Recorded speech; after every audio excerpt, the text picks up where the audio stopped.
জলের দাবিতে অর্থাৎ পানীয় জল, আমরা বলি জল আমাদের জীবন, সেই জলের দাবিতে এবার পথ অবরোধ সাধারণ নাগরিকের।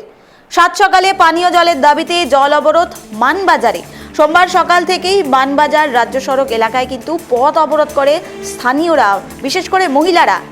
তারা দীর্ঘদিন থেকে চাইছিল এলাকায় যাতে পানীয় জল, ন্যূনতম পানীয় জলের পরিষেবা যাতে তারা পায়, অথচ কোনো রকম জলের পরিষেবা না থাকায় এবার ক্ষুব্ধ হয়ে প্রশাসনের বিরুদ্ধে কিন্তু পথ অবরোধে নামলো স্থানীয়রা, বিশেষ করে মহিলারা।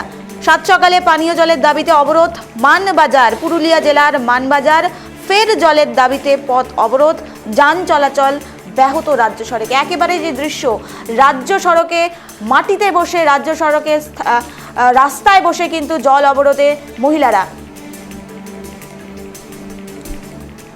এই মুহূর্তে আমাদের সঙ্গে টেলিফোন লাইনে রয়েছে প্রতিনিধি অমিত মাহাতো। তার থেকে জানতে চাইবো, অমিত, এই ন্যূনতম পরিষেবা জল ছাড়া একজন মানুষ বাঁচতে পারে না, সেক্ষেত্রে সেই জলের দাবিতে এবার পথ অবরোধ, এই মুহূর্তে কি আপডেট রয়েছে অমিত? দেখো নিবেদিতা, একেবারে সাত সকালে পানীয় জলের দাবিতে কিন্তু পথ অবরোধ করে মানবাজার। একেবারে সোমবার সকালে কিন্তু মানবাজার বোরাবাজার রাজ্য সড়কে যে ঝাড়বাগদা এলাকা রয়েছে, সেই ঝাড়বাগদা এলাকায় কিন্তু স্থানীয় বাসিন্দারা কিন্তু পথ অবরোধ করে তাদের দাবি যে মানবাজারের যে ঝাড়বাগদা রয়েছে, ঝাড়বাগদার যে মাঝিকুলি রয়েছে, সেই গ্রামের বাসিন্দাদের দাবি দীর্ঘদিন ধরে তারা পানীয় জলের সমস্যায় ভুগছেন এবং একাধিকবার তারা বিষয়টা কিন্তু প্রশাসনিক দপ্তরকে জানিয়েছেন। ফলে এই ভরা গ্রীষ্মে যে পানীয় জলের সমস্যা, এই সমস্যায় পড়ে তারা একাধিকবার জানানোর পরেও যখন কোনো সমস্যা হয়নি, আজ বাধ্য হয়ে তারা মানবাজার বোরাবাজার রাজ্য সড়ক অবরোধ করে বিক্ষোভ দেখাতে থাকেন এবং দীর্ঘক্ষণ তারা বিক্ষোভ দেখানোর পর ঘটনাস্থলে এসে পৌঁছায় মানবাজার থানার পুলিশ এবং অবশেষে মানবাজার 1 নম্বর ব্লক সমষ্টি উন্নয়ন আধিকারিক দেবাশিস ধর ঘটনাস্থলে পৌঁছায় এবং অবরোধকারীদের সাথে দীর্ঘক্ষণ কথা বলার পরে প্রায় 1 ঘন্টার পর অবরোধকারী তাদের অবরোধ তুলে নেয়। কিন্তু প্রশ্ন হচ্ছে এটাই যে ভরা গ্রীষ্মে পুরুলিয়া জেলার বিভিন্ন প্রান্তে দেখা যায় পানীয় জলের সমস্যা এবং গ্রামবাসীরা যেটা দাবি করছেন যে দীর্ঘদিন ধরে তাদের এই সমস্যা, একাধিকবার তারা কিন্তু বিষয়টা জানিয়েছেন, তারপর আজ পর্যন্ত তাদের সুরাহা হয়নি কেন?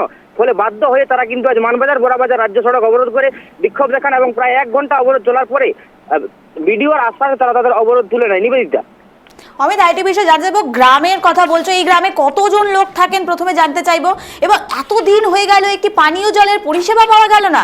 অমিত, দেখো, এই যে মানবাজারে যে ঝাড়বাগদা এলাকা রয়েছে, সেই ঝাড়বাগদা এলাকায় কিন্তু একাধিক পাড়া রয়েছে বা একাধিক গ্রাম রয়েছে। বিশেষ করে মানবাজারের ঝাড়বাগদার যে মাঝিকুলি বলে যে পাড়া রয়েছে, সেই পাড়ায় কিন্তু জলের সমস্যা দীর্ঘদিনের। তারা একাধিকবার কিন্তু প্রশাসনিক দপ্তরকে জানিয়েছিলেন, কোনো সুরা হয়নি। তাদের যেটা দাবি যে গ্রামের নলকূপ বা সোলার পাম্প নেই, ফলে তাদেরকে প্রায় 500 মিটারেরও বেশি দূর থেকে পানীয় জল সংগ্রহ করতে হয়। তাদের দাবি হচ্ছে অবিলম্বে কিন্তু তাদের গ্রামে বা তাদের পাড়ায় কিন্তু পানীয় জলের জন্য সোলার চালিত জলের ট্যাঙ্ক অথবা নলকূপ খনন করতে হবে। এই দাবিতে তারা কিন্তু অবরোধ করেছিলেন এবং তাদের যে গ্রামে যে জলের কানেকশন দেওয়া হয়েছে, বাড়ি বাড়ি যে জলের কানেকশন দেওয়া হয়েছে, সেই কানেকশন থেকেও তারা কিন্তু দীর্ঘ কয়েকদিন ধরে জল পাচ্ছে না। ফলে আজকে তারা অবরোধ করতে বাধ্য হয় এবং অবশেষে বিডিওর আশ্বাসে প্রায় 1 ঘন্টা পর তারা তাদের অবরোধ তুলেন এবং বিডিও আশ্বাস দেন যে তাদের যে এই জলের সমস্যা রয়েছে, জলের সমস্যা তারা দ্রুত সমাধান করার চেষ্টা করবে। নিবেদিতা, অমিত, আইটি বিষয়ে জানতে চাইবো, বিক্ষোভের পথ যদি না বেছে নেওয়া যায় তাহলে কি ন্যূনতম সরকারি পরিষেবা সাধারণ মানুষ পাবে না? আমরা যে দৃশ্য দেখাচ্ছি দর্শককে, কোলে রয়েছে শিশু, বৃদ্ধরা রয়েছে, বয়স্করা রয়েছে, তারা রাস্তায় অবরোধ করছে, মানে একটা স্বাভাবিক ন্যূনতম পরিষেবার জন্য এবার অবরোধ করতে হচ্ছে গ্রামবাসীদের। অমিত, দেখো নিবেদিতা, পুরুলিয়ায় এই যে জলের সমস্যা এবং জলের দাবিতে যে রাস্তা অবরোধ, এই ঘটনা প্রথমবার নয়, একাধিকবার বিভিন্ন পুরুলিয়ার বিভিন্ন এলাকায় কিন্তু ঘটেছে এবং সেই পথ অবরোধে 8 থেকে 80 কিন্তু সকলেই সামিল হয় এবং যেটা দেখতে পাওয়া যায় যে সকালবেলা থেকে কিন্তু বিশেষ করে পুরুলিয়ার তাপমাত্রা 40 পার হয়ে গেছে। সেক্ষেত্রে 8 থেকে 80 সবাই কিন্তু সকালবেলা বা কখনো দুপুরবেলা, কখনো বিকেলবেলা অবরোধের ঘটনা কিন্তু বিভিন্ন সময় ঘটে এসেছে এবং বিশেষ করে প্রশ্ন হচ্ছে যে অবরোধ কেন করতে হচ্ছে সাধারণ মানুষকে? তাহলে কি প্রশাসন তাদেরকে জলের যে পরিষেবা, ন্যূনতম জলের পরিষেবাটাও দিতে ব্যর্থ? এই প্রশ্নটা কিন্তু বিভিন্ন মহলে ইতিমধ্যে উঠতে শুরু করেছে। অন্যদিকে যে তারা যে প্রশাসনের কাছে দ্বারস্থ হয়, তাদের সমস্যা বা অভাব অভিযোগের কথা নেই, তাদের সমস্যা এবং অভাব অভিযোগের দিকে গুরুত্ব দেওয়া হয় না কেন? কারণ পানীয় জলের মতন একটা সমস্যা, অন্য কোনো সমস্যা হলেও জীবন কাটানো যায়, কিন্তু পানীয় জলের সমস্যা নিয়ে কিভাবে জীবন কাটাবে তারা, এই প্রশ্নটাই কিন্তু এখন উঠছে বিভিন্ন মহলে। নিবেদিতা, একেবারে ধন্যবাদ অমিত আমাদের সঙ্গে থাকার জন্য। যান চলাচল ব্যাহত, এবার পানীয় জলের দাবিতে রাস্তা অবরোধ করলো পুরুলিয়ার স্থানীয় বাসিন্দারা।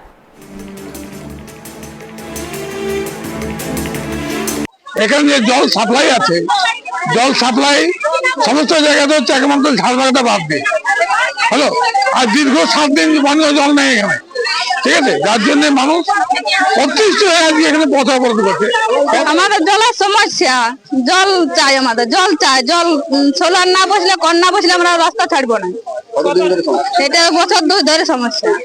প্রশাসনকে জানিয়েছি? হ্যাঁ, এখানে 4 বার হলো। হ্যাঁ, কোন গ্রামে তোমাদের? ঝাড়বাগদা মাঝে খুলে। শুধু কি মাঝিগুলিতে সমস্যা? হ্যাঁ, শুধু মাঝে খুলিতে সমস্যা। কি চাইছে এখন পুরো? এখন সোলার বসুক, একটা নলকূপ বসুক, নাহলে আমরা ছাড়বো না রাস্তা। আমি শুনলাম, মানে আমি অ্যাকচুয়ালি ফিল্ডে ছিলাম, মানে এক্সারসাইজে বেরিয়েছিলাম, তো খবর পেয়ে আমি ছুটে এসেছি। আমি দেখলাম এদের সমস্যা, কথা বললাম সবার সঙ্গে। তো আমি নিজে আসবো, অন্য লাইন ডিপার্টমেন্ট যারা যারা আছে সবাইকে নিয়ে আসবো, খুঁটিয়ে দেখবো যাতে এই এলাকার যে জলের সমস্যা আছে সেটাকে সমাধান করা যায়। দীর্ঘদিনের সমস্যা বলছে, এটা হচ্ছে দীর্ঘদিনের সমস্যা। এর আগে অবরোধ হয়েছিল এই এলাকায়, তারপরে সমস্যার সমাধান হয়। আসলে আমার এটা জানা ছিল না যে এরা আগে অবরোধ হয়েছে এখানে, আমি আসলে কখনো হয়নি।